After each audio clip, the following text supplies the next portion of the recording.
Right, in here, Mr. Cookfulness. It's session 5, I do believe, of this series of the Footsteps Festival. It's going so fast. Great to be here doing another one. I'm going to do another of the low FODMAP anti-inflammatories. We've done breakfast, brunch, sauces for courses, drinks. So why not? Let's finish off with some puddings, desserts, whatever you want to call them. Can be tricky ones to get, healthy, that taste nice, that look nice. So I'm going to hopefully show you how to do those.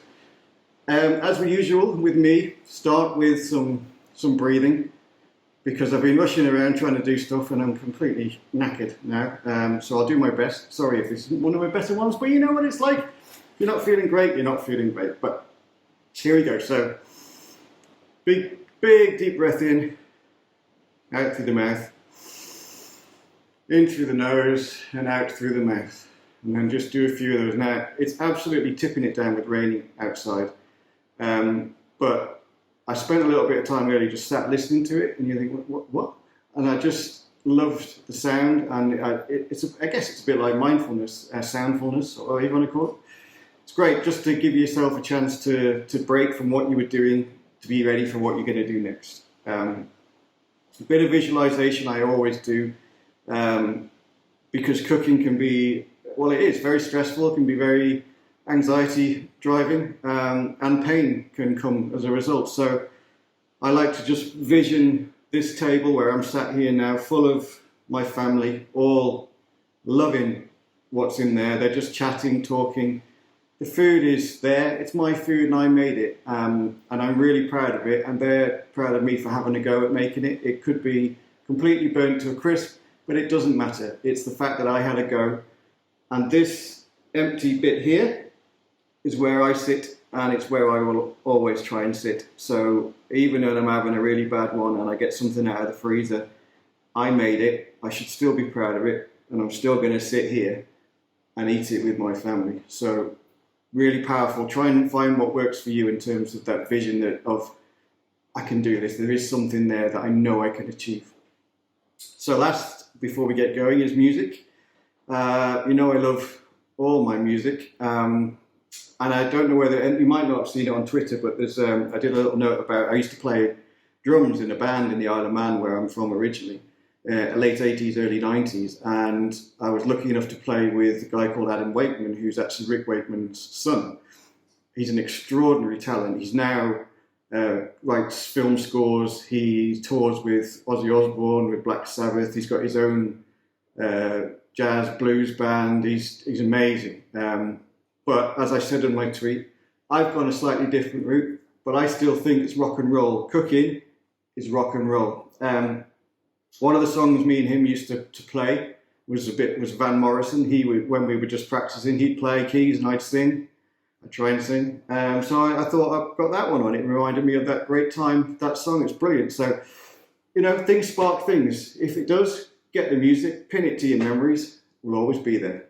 Right, let's go. Let's start with, I'm going to do a sort of crumble, I guess. Now, what I'm using for this is frozen blueberries and frozen mango. And they're going to go in frozen. So, great, you can store these, obviously, and just use them as you need them. So this is going to go into this bowl, this dish. Just going to fill the bottom. They're that frozen, they've stuck to the bowl. Just give them a little jiggly-piggly. And, I'm using a mixture. You could use all blueberries. You could use whatever frozen fruit you like. It works with pretty much everything. So the crumble mix, what have we got? So it is anti-inflammatory stuff, so it's gluten-free oats, and I just got these from my tester around the corner. I keep them in gluten-free stuff because I'm celiac.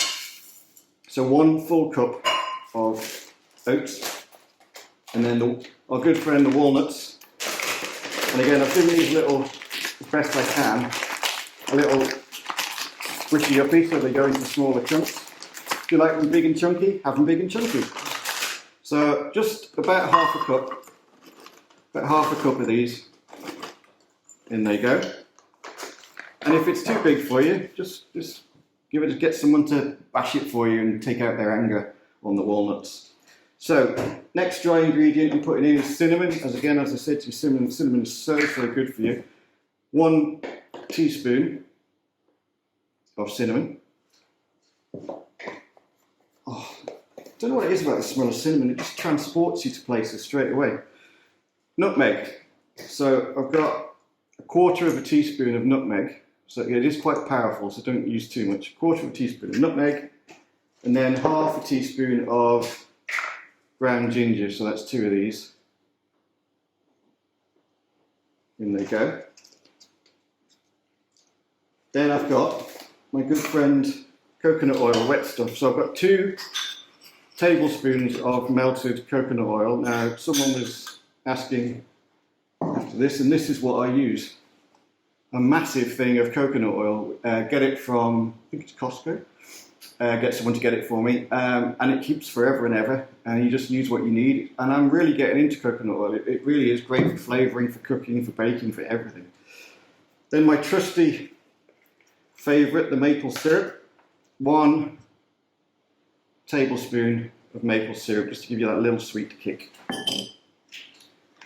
And that, my friends, is it. So all we need to do is give that a mixy mix up, just to get it all nice and coated. Now, if you want more crumble topping, make more crumble topping. If you want, it's up to you. This stuff, it's a bit like the granola we made. It's slightly different because of what's in it, but you could use the granola we made as the topping. You could do whatever you like. I think, with the dishes that I try and make, they're all about giving you a base that you can do things with. So, literally, on it pops.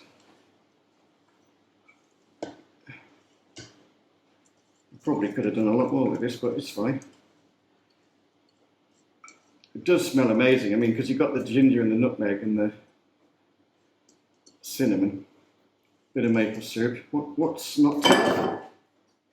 So that then goes into an oven at 180 for about 30 minutes. That's what it looks like now, and I shall show you through the magic of television what it looks like later. Right, second dish, I'm going to make an instant ice cream. So it is literally, as long as you get the prep right, you can have it straight away. So what's going to be in this? So I've got in here, it's 4 bananas that I chopped up yesterday and fruit. Now the best thing to do with these is bananas that are literally on their way, because you get the most flavour. Not black, but close. You don't want the green ones, they won't have the same flavour. So 4 bananas, if you've got 4 bananas that are on the way off and you think, what am I going to do with them, chop them up, put them in the freezer. This you'll love.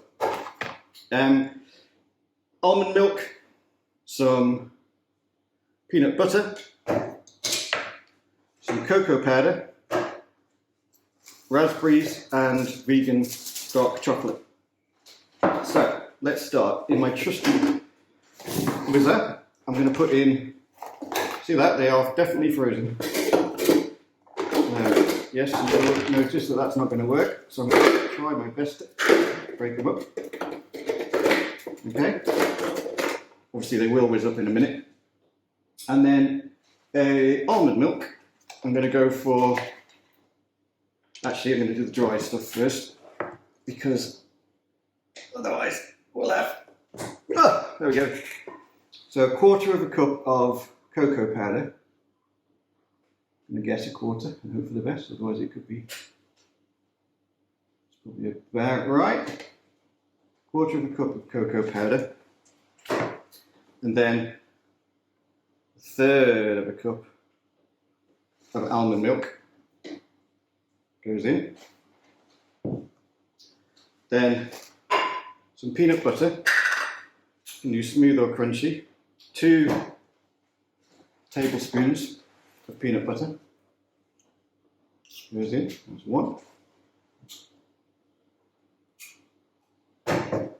There goes 2. Okay, and then you guessed it, we whiz it. So let's hope this works.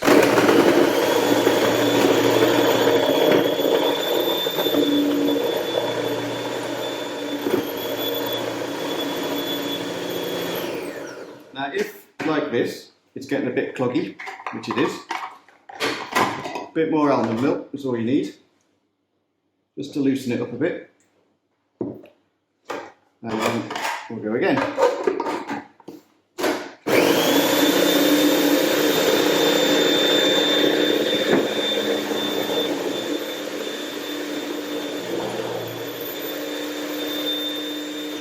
And then just give it a squish down.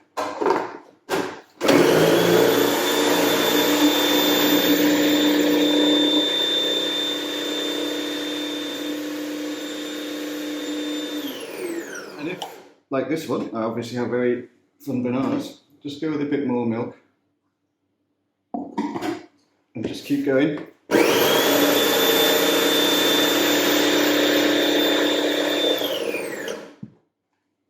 And then just give it as much of a broke up as you can, because the trouble with frozen bananas is they're frozen and they do like to do funny things.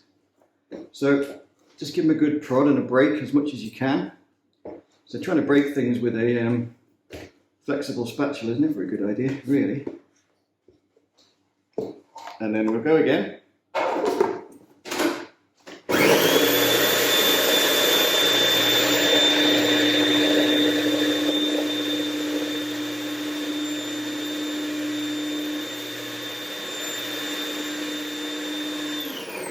So while that's thinking, I will keep going in a minute. What else have I got here? I've got some raspberry, fresh raspberries, and some chopped vegan dark chocolate. Because I don't want to have the dairy in it for this, because of what it's for. So I've just got some chopped vegan chocolate. You can get some great vegan chocolates nowadays. Just get what you can. And then all you need to do is keep whizzing.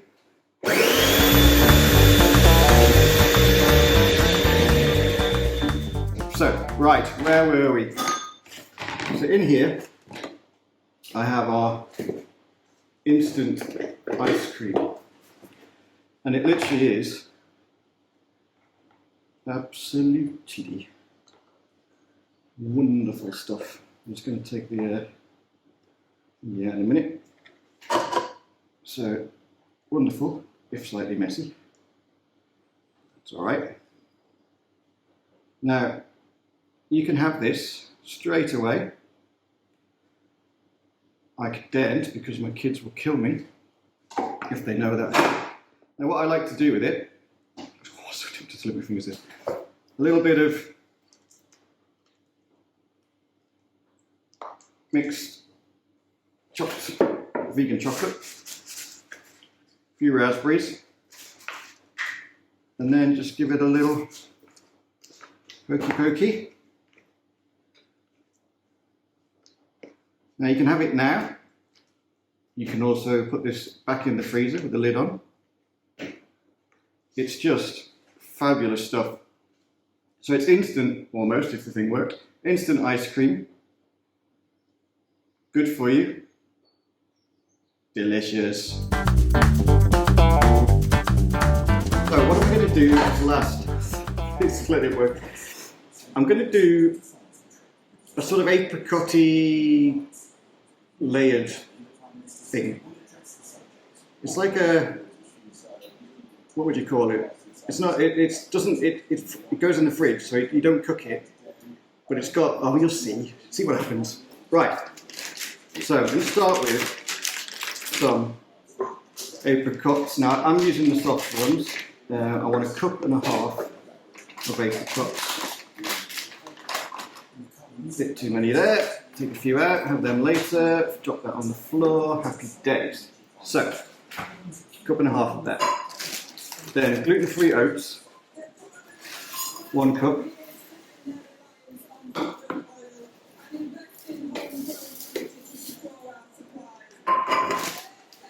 And then walnuts, 1/2 cup. Or just throw them in like that. See, I'm a bit random. Now, vanilla extract, 1 teaspoon.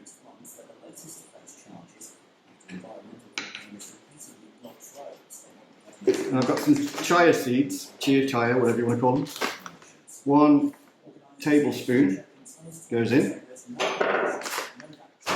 And then turmeric. As I said last time, turmeric is so good for you. It helps your body do all kinds of things, which is why they have it so much in lots of other countries apart from us. Great stuff. Just watch it. It does turn everything very orange. So I'm just going to put like half a teaspoon of turmeric in. Now, to go with that, some black pepper. Now the black pepper is not there to taste of pepper, but what it does, I'm reliably informed, it helps the turmeric do its stuff. So if you put a bit of black pepper in with turmeric, you get the double bubble. What's not to love? Lemon. Now what I'm going to do, I'm going to zest it first. And I'll show you why in a second. So I'm just going to zest the whole lemon. I'm doing it straight onto my board. Now, as I say, if you're struggling with zesting, get someone to help you, or use one of these fabulous boards that I have, where you can sort of anchor things. But I'm feeling brave, so I'm going to have a go. And hopefully I'll still have all my knuckles by the end of this. If not, I've done it for the cause. So, I'm going to put half in, keep half back, and then the juice of the whole lemon goes in.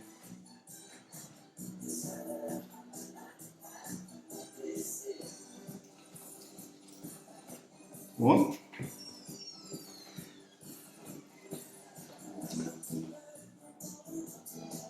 I just love this thing.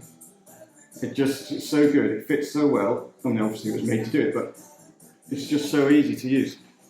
Again, I've got no idea where it came from because I got given it as a present. And now we do whizzy woo woo woo, which is the technical phrase. Okay, now if it's a bit gloopy, which that is, just put some water in. So I'm just going to put a little bit in, about half a glass, just to hopefully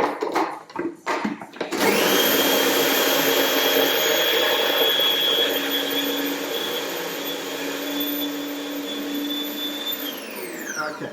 Now that's looking lovely. So what I'm going to do, I've got a dish here. I'm going to take out the blade, because that would be just typical of what's been happening today for me to take one of my fingers off. I hope you realise what I'm doing for you here. Love it really. So that all comes out, and this is not being baked, it's just going to be chilled. So just give it as good a squish as you can, which is I'm not doing very well at, but I'm trying my best. Now this, you can put on top of it anything you really like. What I'm going to do is, I've got some flaked coconut, which I'm just going to sort of sprinkle on top.